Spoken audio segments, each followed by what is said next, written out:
Selamat malam, Bu Rizka. Kami dari kelompok 2 akan mempresentasikan tentang etnosentrisme. Kelompok kami terdiri dari saya Stefani, eh, Anugrah, Mikaela, Obediah, Dayan, Nicholas, Jaden, dan Nathan. Jadi latar belakang masalah ini tuh, masalah sosial semakin sering muncul di era globalisasi. Terjadi ketika kondisi masyarakat tidak sesuai dengan harapan atau nilai-nilai yang ada. Seperti contohnya tuh etnosentrisme yang dapat memicu intoleransi dan konflik.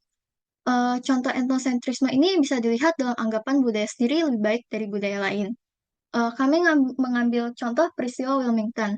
Peristiwa Wilmington ini terjadi pada tahun 1898 di Amerika Serikat. Menjadi contoh ketegangan rasial di mana kelompok supremasi kulit putih menggulingkan pemerintahan kulit hitam dan memperkuat supremasi mereka dan membatasi hak politik komunitas kulit hitam.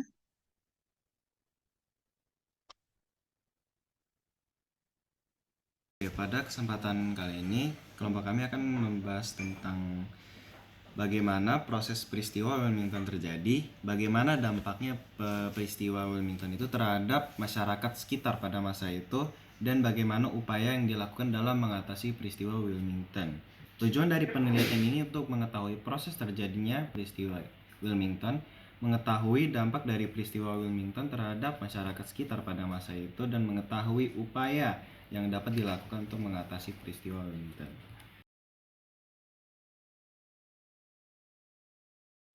Teori etnosentrisme. Etnosentrisme adalah pandangan menilai budaya lain berdasarkan standar budaya sendiri, yang seringkali menyebabkan prasangka dan stereotip negatif.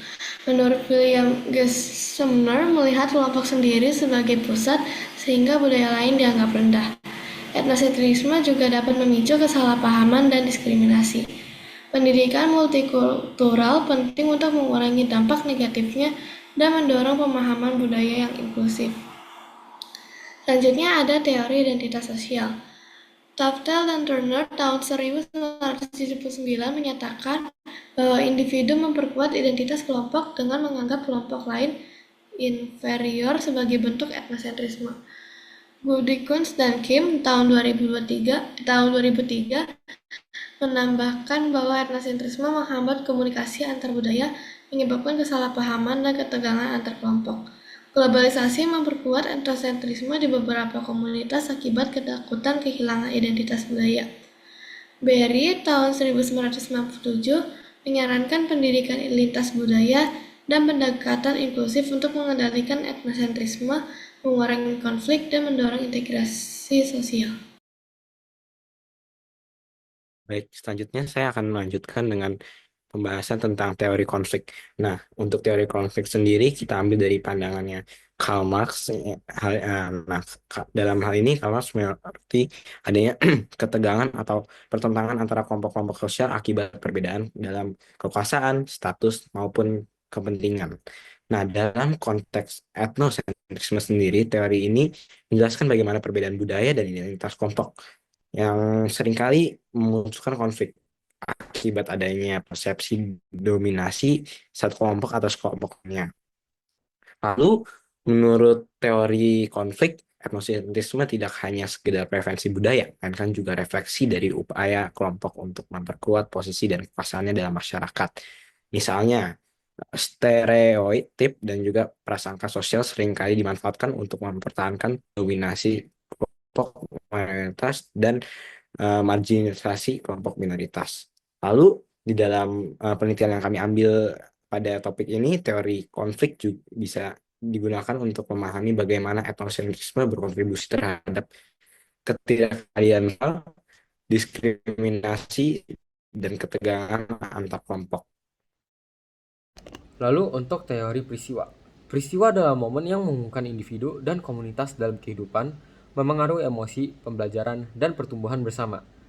Sekarang untuk jenis-jenis peristiwa. Jenis-jenis peristiwa ini ada 4. Yang pertama adalah peristiwa sejarah, terjadi di masa lalu dan dialami masyarakat.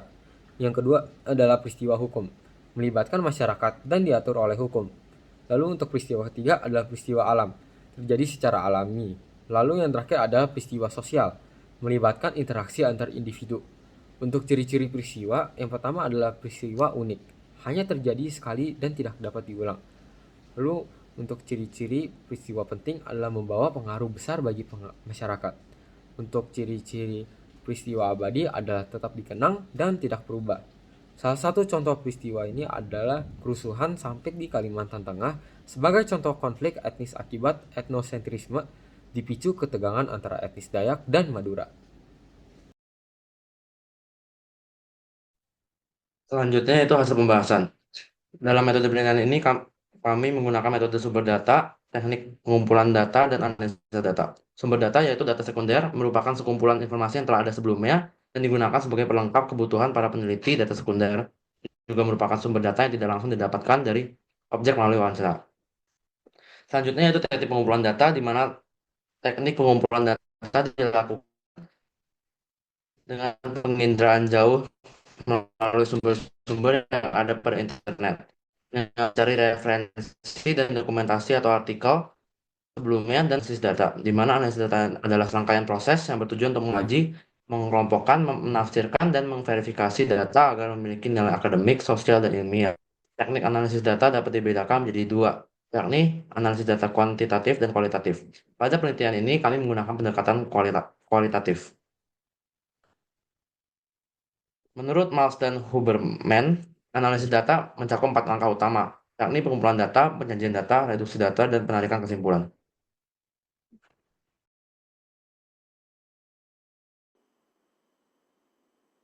Nah, selanjutnya saya akan menjelaskan tentang hasil pembahasan yang sudah kami bahas tentang masalah etnosentrisme di peristiwa Wilmington.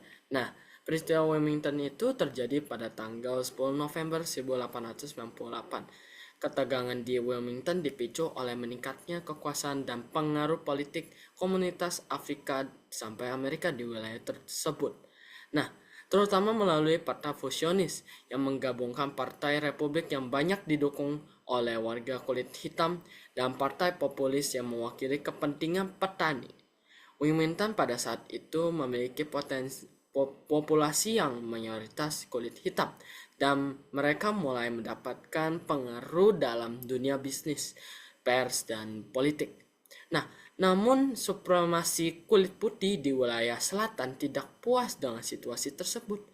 Mereka merasa terancam oleh semakin kuatnya posisi Afrika sampai Amerika dalam politik dan ekonomi.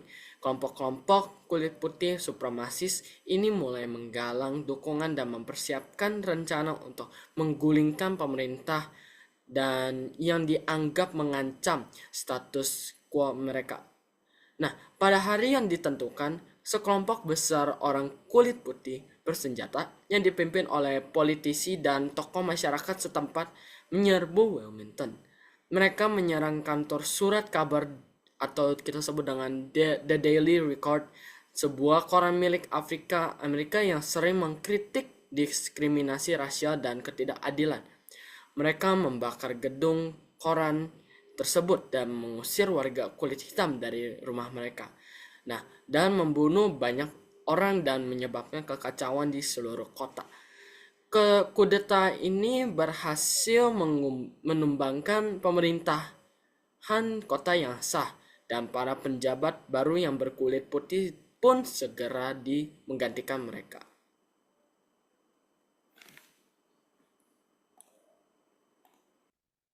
Jadi untuk dampaknya itu ada 4. Yang pertama itu dampak sosial dan demografis. Komunitas Afrika Amerika meliputi kehilangan harta benda, pekerjaan, dan hak-hak politik yang memperburuk ketidaksetaraan ekonomi.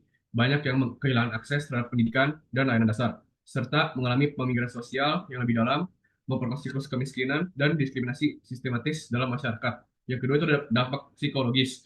Pada komunitas Afrika Amerika, termasuk kemunculan rasa takut dan ketidakberdayaan yang memperburuk trauma antar generasi.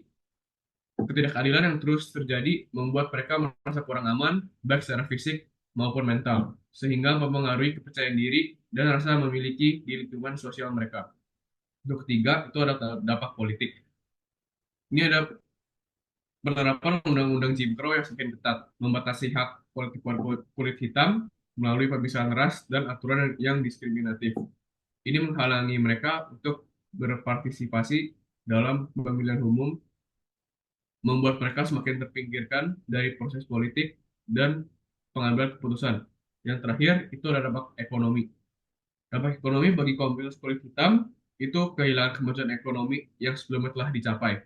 Baik yang kehilangan pekerjaan, bisnis, dan akses ke peluang ekonomi sehingga memperbesar kesenjangan ekonomi antara komunitas kulit hitam dan komunitas lainnya serta memperkuat siklus kemiskinannya.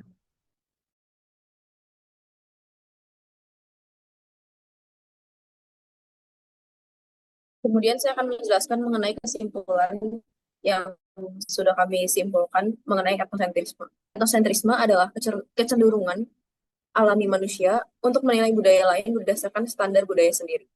Sikap ini seringkali memunculkan prasangka, stereotip, dan diskriminasi terhadap kelompok yang berbeda. Meskipun etnosentrisme dapat memperkuat identitas kelompok, namun dampak negatifnya jauh lebih besar, seperti konflik sosial, hambatan komunikasi antar budaya, dan menghambat pembangunan masyarakat yang inklusif. Sehingga dari etnosentrisme ini kami juga membuat beberapa saran, yaitu untuk mengurangi etnosentrisme dan membangun masyarakat yang lebih inklusif. Kita perlu memulai dari pendidikan usia sejak dini dengan menanamkan nilai-nilai toleransi dan saling menghormati. Dialog antar budaya, baik secara formal maupun informal, juga sangat penting untuk memperkaya pemahaman kita tentang perbedaan. Selain itu, peran media dalam menyajikan informasi yang objektif dan inklusif tidak dapat diabaikan. Dukungan kebijakan pemerintah yang afirmatif, serta partisipasi aktif masyarakat dalam kegiatan-kegiatan yang mempromosikan keberagaman juga sangat krusial. Dengan upaya bersama, kita dapat menciptakan dunia yang lebih harmonis dan bebas dari diskriminasi.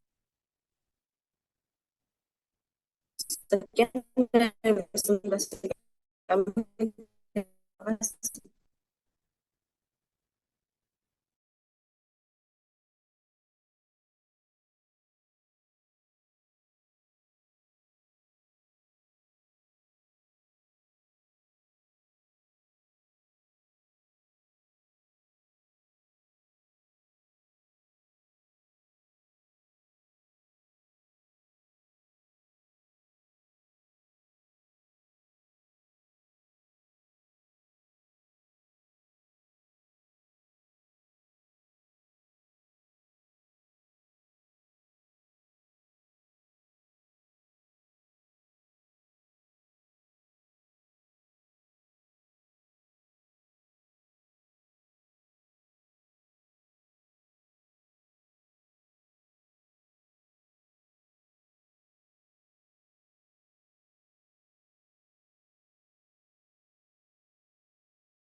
Next ya. Jadi untuk dampaknya itu ada 4. Yang pertama itu dampak sosial dan demografis. Komunitas Afrika Amerika meliputi kehilangan harta benda, pekerjaan, dan hak-hak politik yang memperburuk ketidaksetaraan ekonomi, banyak yang kehilangan akses terhadap pendidikan dan layanan dasar, serta mengalami pemigrasi sosial yang lebih dalam, memperluas siklus kemiskinan, dan diskriminasi sistematis dalam masyarakat. Yang kedua itu ada dampak psikologis. Pada komunitas Afrika Amerika, termasuk kemunculan rasa takut dan ketidakberdayaan yang memperburuk trauma antar generasi. Ketidakadilan yang terus terjadi membuat mereka merasa kurang aman, baik secara fisik maupun mental, sehingga mempengaruhi kepercayaan diri dan rasa memiliki di lingkungan sosial mereka. Untuk ketiga, itu ada dampak politik. Ini ada penerapan Undang-Undang Jim Crow yang semakin ketat, membatasi hak politik kulit hitam melalui pemisahan ras dan aturan yang diskriminatif. Ini menghalangi mereka untuk berpartisipasi dalam pemilihan umum, membuat mereka semakin terpinggirkan dari proses politik dan pengambilan keputusan. Yang terakhir, itu ada dampak ekonomi. Dampak ekonomi bagi komunitas kulit hitam itu kehilangan kemajuan ekonomi yang sebelumnya telah dicapai.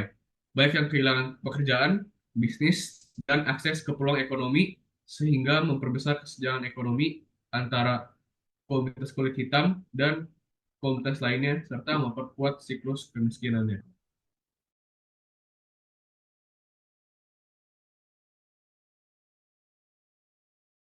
Kemudian saya akan menjelaskan mengenai kesimpulan yang sudah kami simpulkan mengenai etnosentrisme. Etnosentrisme adalah kecenderungan alami manusia untuk menilai budaya lain berdasarkan standar budaya sendiri. Sikap ini seringkali memunculkan prasangka, stereotip, dan diskriminasi terhadap kelompok yang berbeda. Meskipun etnosentrisme dapat memperkuat identitas kelompok, namun dampak negatifnya jauh lebih besar, seperti konflik sosial, hambatan komunikasi antar budaya, dan menghambat pembangunan masyarakat yang inklusif. Sehingga dari etnosentrisme ini kami juga membuat beberapa saran, yaitu untuk mengurangi etnosentrisme dan membangun masyarakat yang lebih inklusif. Kita perlu memulai dari pendidikan usia sejak dini dengan menanamkan nilai-nilai toleransi dan saling menghormati. Dialog antar budaya, baik secara formal maupun informal, juga sangat penting untuk memperkaya pemahaman kita tentang perbedaan. Selain itu, peran media dalam menyajikan informasi yang objektif dan inklusif tidak dapat diabaikan. Dukungan kebijakan pemerintah yang afirmatif, serta partisipasi aktif masyarakat dalam kegiatan-kegiatan yang mempromosikan keberagaman juga sangat krusial. Dengan upaya bersama, kita dapat menciptakan dunia yang lebih harmonis dan bebas dari diskriminasi. Sekian dari presentasi kami. Terima kasih.